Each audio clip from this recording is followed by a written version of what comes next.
السلام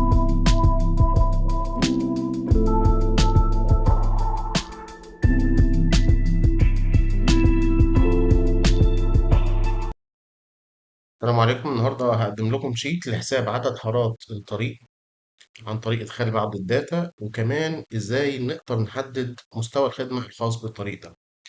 عشان نحمل الشيت ده حضرتك هتدخل هنا على منصة ويلنج، تدخل على المكتبة المقروءة، ومن المكتبة المقروءة هتنزل على ملفات التحميل. هتلاقي هنا في حاجة اسمها شيت حساب عدد حارات الطريق ومستوى الخدمة المرورية، بتعمل له تحميل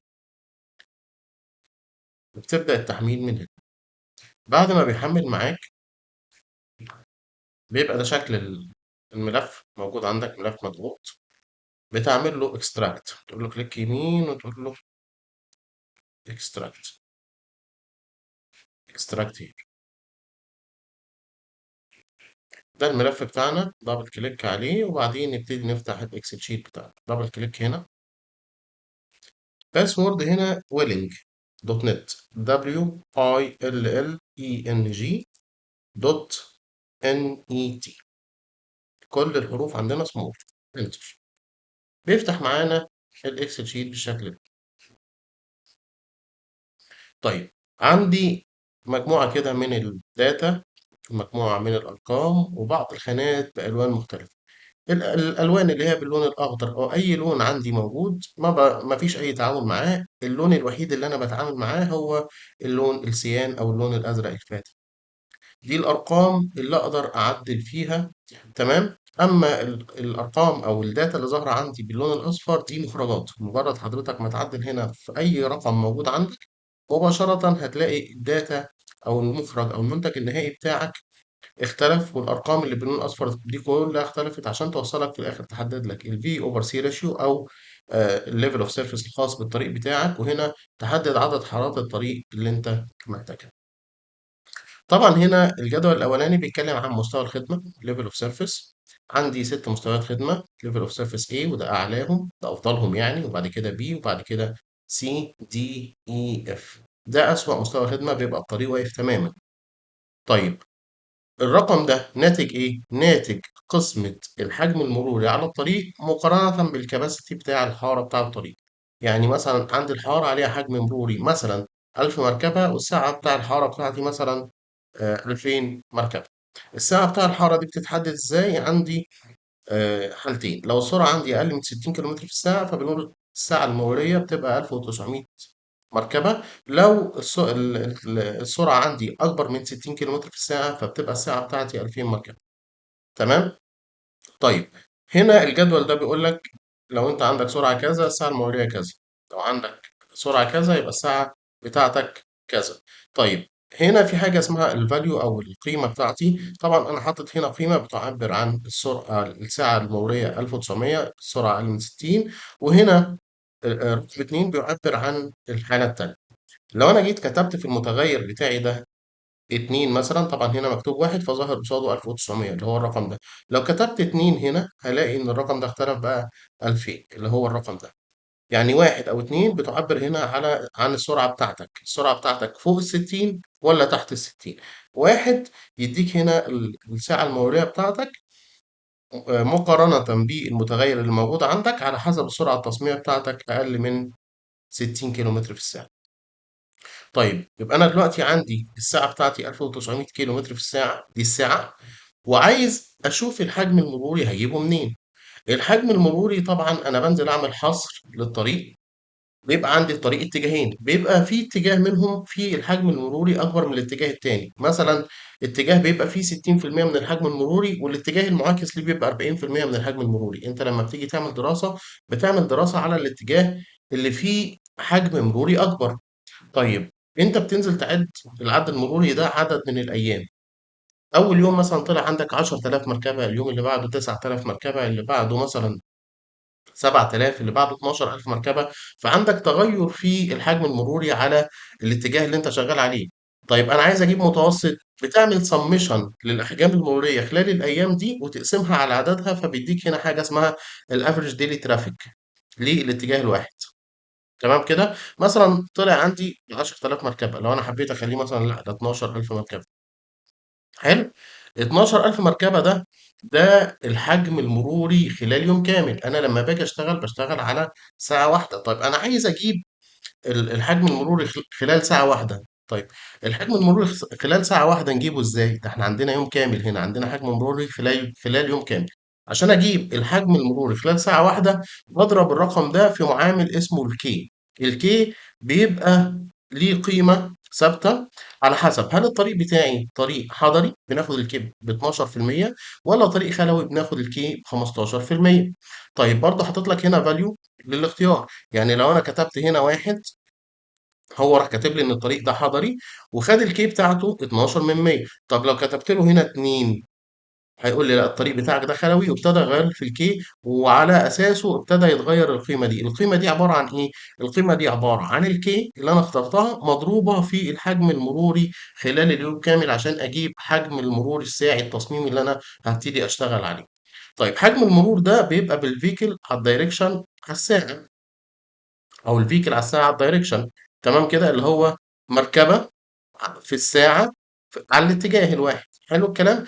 طيب جميل، يبقى إحنا دلوقتي حسبنا مركبات، لمّا بنيجي نصمم إحنا مش بنشتغل مركبة، إحنا بنشتغل حاجة اسمها الpassenger car، passenger car اللي هي السيارة الملاكي، السيارة الخاصة. طب أنا عايز أحوّل الvehicle per hour per direction دي عايز أحوّلها لvehicle per hour per سوري أحوّلها لpassenger car per hour per direction. عشان كده هابتدي أقول له أنا عشان أعمل التحويلة دي، عشان أعمل التحويلة بتاعتي دي، حلو الكلام، باعمل إيه؟ أنا عندي direction design hourly volume في الpresent، أنا عايز أجيب حجم المرور الحالي بالpassenger car الحالي في الوقت الحالي هنجيبه إزاي؟ طبعًا هنا ده ناتج إيه بقى؟ يعني الناتج ده جه منين؟ هو اللي حصل إن هو الراجل قال لي والله أنت لازم يبقى عندك vehicle composition، عندك اختلافات في أنواع العربيات اللي موجودة عندك، تركيبة مرورية للطريق.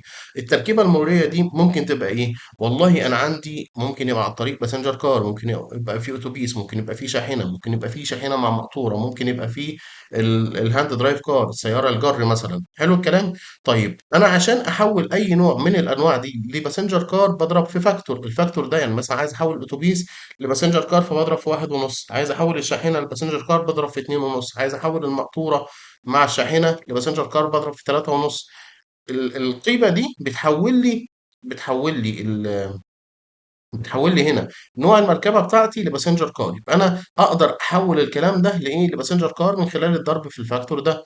طيب النسب دي بنحطها إزاي؟ ممكن أقول له والله أنا عندي مثلًا على الطريق 80% باسنجر كار مثلًا، وعندي 10% أوتوبيس، تمام؟ طب والشاحنات مثلًا عندي 10% شاحنات أو 5%، وعندي شاحنة مع مقطورة برضه 5%. مجرد إن أنا اديت له القيم دي هو راح واخد النسب دي ضاربها في معامل التحويل وضارب الكلام ده في إيه، ضارب الكلام ده في الحجم المروري الموجود عندي اللي هو 1800 فبقى عندي 1935 سوري، لما أنا غيّرت هنا في القيم قال لي أنت عندك 2250 مركبة، 2250 مركبة ده في الوقت الحالي. طيب أنا عايز أعمل دراسة مرورية تخدمني مثلًا 10 سنين قدّام، طيب هل الحجم المروري قدّام هيبقى 2250 مركبة؟ لأ، ده الناس بتزيد، الناس بتزيد بمعدل، طب الناس بتزيد بمعدل قد إيه؟ شوف دايمًا بيبقى أي منطقة بيبقى لها في الكود معدل زيادة سكانية، يعني مثلًا مثلًا أنا شغال في الرياض فقال لي والله أنت معدل الزيادة السكانية عندك في الرياض 4%، 4% ده وأنت عايز تبتدي تدرس تعمل الدراسة بتاعتك مثلًا على 10 سنين، حلو الكلام، أكتب له هنا 10 سنين وأدي معدل الزيادة السكانية، القيمتين دول مع بعض بادخّل القيمتين دول على قانون، القانون بيقول الgrowth factor بيساوي 1 زائد معدل الزيادة السكانية لكل أُس إيه، عدد سنوات الدراسة، فبيدّيني هنا معامل النمو السكاني اللي هو ال1.5. طيب ال1.5 ده هاضربه في إيه؟ هاضربه في الpresent يدّيني الإيه، الfuture أو المستقبل، يبقى ده حجم المرور المستقبلي في الساعة الواحدة اللي أنا هاصمم عليها بالباسنجر كار، بالسيارة الخاصة. جميل، يبقى أنا دلوقتي جبت الإيه؟ جبت حجم المرور بتاعي من خلال إن أنا عملت تحويل لكل الداتا اللي موجودة عندي أو أنواع المركبات اللي موجودة عندي، حولتها لباسنجر كار، وبعد كده ضربت في إيه؟ ضربت في معامل النمو السكاني اللي أنا حسبته من الجروس فاكتور اللي أنا جبته من الكود بتاع المنطقة، عشان يقول لي والله أنت هتصمم الطريق بتاعك ده على 3331 مركبة. خلاص؟ طيب جميل جدًا، يبقى إحنا دلوقتي وصلنا إن إحنا عندنا 3331 مركبة بعد كام سنة؟ بعد 10 سنين. طيب الكلام ده أروح بقى واخد الdata دي وأقول له والله أنا عندي الطريق الحالي مثلًا فيه مثلًا حارتين، أهو عدد الحارات في الاتجاه الواحد، الطريق حارتين دلوقتي، حلو الكلام؟ هل الحارتين دول كافيين إن الطريق بتاعي يبقى مستوى الخدمة بتاعه توب؟ بُص كده لمّا حضرتك هتيجي تبُص على الرقم ده، عندك عدد الحارات حارتين، طلع عندك الV over C ratio اللي هو الlevel of surface بتاعي 88%، 88% ده ما بين ال77 وال94، فقال لي خلاص يبقى مستوى الخدمة بتاعك D. لأ ده أنا عايز أعلّي مستوى الخدمة أخلّيه C، أخلّيه B، أبتدي أحسّن مستوى الخدمة بعد 10 سنين ما يبقاش عندي تكدُّس، ده بداية التكدُّس، فأنا عايز القيمة دي ما تبقاش D، أنا عايز القيمة دي مثلًا تبقى C، تبقى B مثلًا بعد ال10 سنين بتوعي.